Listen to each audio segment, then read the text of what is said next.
అన్ని సందర్భాల్లో పోరాటమే ఉండదు.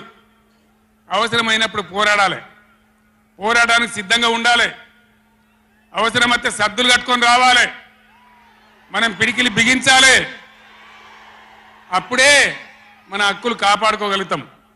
అటు కేంద్రాన్ని కానీ అధికారులను కానీ కృష్ణా ట్రిబ్యునల్ కానీ రాష్ట్ర ప్రభుత్వం కూడా భద్రప పనిచేయకుండా అప్రమత్తంగా ఉంచేటట్టు కానీ నడవాలంటే మనం ఎప్పటికప్పుడు జాగ్రత్తగా పులుల్లాగా కొట్లాడాలి. ఈ మాట చెప్పడానికి నేను ఇంత దూరం వచ్చిన, మిమ్మల్ని అందరినీ సమీకరించిన.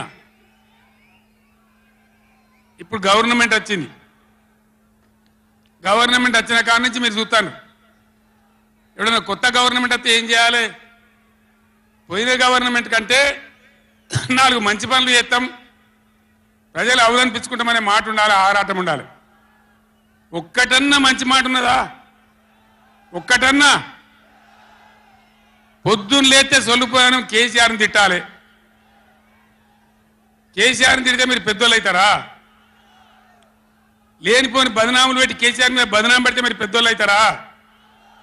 ప్రజల హక్కులు గాలికి వదిలేసి ఏ విధంగా అసెంబ్లీలో మాట్లాడుతున్నారో, ఎటువంటి దుర్భాష మాట్లాడుతున్నారో, ఎంత దుర్మార్గమైన పద్ధతిలో మాట్లాడుతున్నారో టీవీలో సాక్షిగా మీరు అందరూ చూస్తూ ఉన్నారు.